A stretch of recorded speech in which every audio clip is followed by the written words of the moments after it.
Why small habits make a big difference. It is so easy to overestimate the importance of one defining moment and underestimate the value of making small improvements on a daily basis. Too often, we convince ourselves that massive success requires massive action. Whether it's losing weight, building a business, writing a book, winning a championship, or achieving any other goal, we put pressure on ourselves to make some earth-shattering improvement that everyone will talk about. Meanwhile, improving by 1% isn't particularly notable. Sometimes it isn't even noticeable. But it can be far more meaningful, especially in the long run. The difference a tiny improvement can make over time is astounding. Here's how the math works out. If you can get 1% better each day for 1 year, you'll end up 37 times better by the time you're done. Conversely, if you get 1% worse each day for 1 year, you'll decline nearly down to 0. What starts as a small win or a minor setback accumulates into something much more. 1% better every day, 1% worse every day for 1 year. 0.99365 equals 0.23. 1% better every day for 1 year. 1.01365 equals 37.78. Figure 1. The effects of small habits compound over time. For example, if you can get just 1% better each day, you'll end up with results that are nearly 37 times better after 1 year. Habits are the compound interest of self-improvement. The same way that money multiplies through compound interest, the effects of your habits multiply as you repeat them. They seem to make little difference on any given day, and yet the impact they deliver over the months and years can be enormous. It is only when looking back 2, 5, or perhaps 10 years later that the value of good habits and the cost of bad ones becomes strikingly apparent. This can be a difficult concept to appreciate in daily life. We often dismiss small changes because they don't seem to matter very much in the moment. If you save a little money now, you're still not a millionaire. If you go to the gym 3 days in a row, you're still out of shape. If you study Mandarin for an hour tonight, you still haven't learned the language. We make a few changes, but the results never seem to come quickly, and so we slide back into our previous routines. Unfortunately, the slow pace of transformation also makes it easy to let a bad habit slide. If you eat an unhealthy meal today, the scale doesn't move much. If you work late tonight and ignore your family, they will forgive you. If you procrastinate and put your project off until tomorrow, there will usually be time to finish it later. A single decision is easy to dismiss. But when we repeat 1% errors day after day by replicating poor decisions, duplicating tiny mistakes, and rationalizing little excuses, our small choices compound into toxic results. It's the accumulation of many missteps, a 1% decline here and there, that eventually leads to a problem. The impact created by a change in your habits is similar to the effect of shifting the route of an airplane by just a few degrees. Imagine you are flying from Los Angeles to New York City. If a pilot leaving from LAX adjusts the heading just 3.5 degrees south, you will land in Washington, D.C. instead of New York. Such a small change is barely noticeable at takeoff.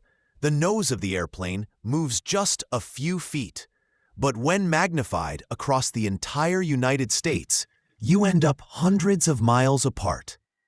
Similarly, a slight change in your daily habits can guide your life to a very different destination. Making a choice that is 1% better or 1% worse seems insignificant in the moment. But over the span of moments that make up a lifetime, these choices determine the difference between who you are and who you could be. Success is the product of daily habits, not once-in-a-lifetime transformations.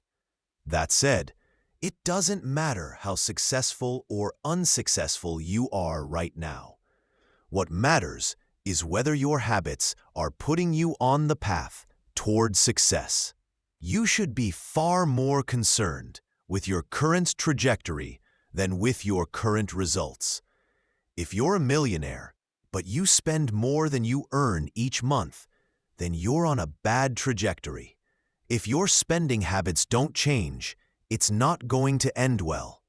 Conversely, if you're broke, but you save a little bit every month, then you're on the path toward financial freedom. Even if you're moving slower than you'd like, your outcomes are a lagging measure of your habits. Your knowledge is a lagging measure of your learning habits. Your clutter is a lagging measure of your cleaning habits. You get what you repeat. If you want to predict where you'll end up in life, all you have to do is follow the curve of tiny gains or tiny losses and see how your daily choices will compound 10 or 20 years down the line. Are you spending less than you earn each month? Are you making it into the gym each week? Are you reading books and learning something new each day? Tiny battles like these are the ones that will define your future self. Time magnifies the margin between success and failure. It will multiply whatever you feed it. Good habits make time your ally. Bad habits make time your enemy. Habits are a double-edged sword. Bad habits can cut you down just as easily as good habits can build you up, which is why understanding the details is crucial. You need to know how habits work and how to design them to your liking so you can avoid the dangerous half of the blade. Your habits can compound for you or against you. Positive compounding productivity compounds. Accomplishing one extra task is a small feat on any given day, but it counts for a lot over an entire career. The effect of automating an old task or mastering a new skill can be even greater. The more tasks you can handle without thinking, the more your brain is free to focus on other areas. Knowledge compounds. Learning one new idea won't make you a genius, but a commitment to lifelong learning can be transformative. Furthermore, each book you read not only teaches you something new, but also opens up different ways of thinking about old ideas. As Warren Buffett says, that's how knowledge works. It builds up like compound interest. Relationships compound. People reflect your behavior back to you. The more you help others, the more others want to help you. Being a little bit nicer in each interaction can result in a network of broad and strong connections over time. Negative compounding stress compounds. The frustration of a traffic jam, the weight of parenting responsibilities, the worry of making ends meet, the strain of slightly high blood pressure. By themselves, these common causes of stress are manageable. But when they persist for years, little stresses compound into serious health issues. Negative thoughts compound.